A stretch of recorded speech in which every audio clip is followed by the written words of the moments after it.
Não, esse ritmo nosso não, porque bebe muito, é muito. Parece meio que pecado, né? Falar, olha, não, a gente quer falar de política, mas não quer falar de atuação político-partidária, né? Como se fosse pecado, né? Isso.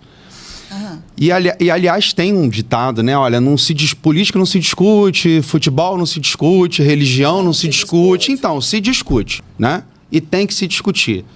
Verdade, se a gente não conversar sobre política, a gente está ferrado, né? A gente está lascado. A política, ela é inerente à relação humana. Então, todo mundo vive em sociedade, se relaciona politicamente, né? A própria palavra política, ela tem origem, ela tem relação direta com a relação em sociedade.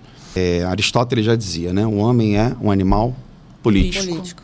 É tudo aquilo que se faz em função da sociedade, em função daquilo que é público, significa política. Então, no nosso dia a dia está em tudo. Por exemplo, no custo da água, é política? Sim. No custo de um óculos, é política? Sim. Na escola, numa faculdade, numa universidade, o acesso à escola, o acesso à universidade é política? Sim. Não dá pra gente usar o discurso de que eu não falo de política, porque a gente vive a política. Essa que é a grande questão. Então, Isabel, eu não sei se a questão é entender. Eu acho que esses sujeitos, eles são atravessados por isso. Por que ele vai modificar o discurso a favor de sujeitos subalternizados e oprimidos? Porque se ele comprar esse discurso, ele vai perder o lugar de privilégio no qual ele se encontra. A zona dele de conforto. Ele não vai defender as minhas pautas de luta por direitos. Porque para defender as minhas pautas, ele tem que sair do lugar dele, Sandra.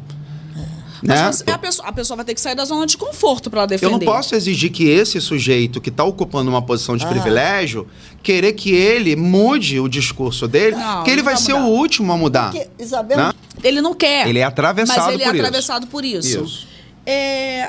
A própria política não poderia mudar isso? Sim, mas então, essa política que a gente conhece, ela não se alimenta disso? Ela não tem isso como pressuposto? Porque quando a gente fala de política, aí mudando para a questão da atuação político-partidária, né?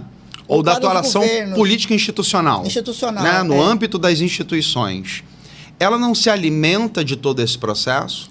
Né? Será que a atuação das instituições políticas, ela não precisa que esse processo se mantenha, se cristalize para que para a própria sobrevivência. Para a própria sobrevivência dessas instituições. Então, a gente nem está discutindo, Isabel, o interesse de quem ocupa as posições políticas de transformar isso.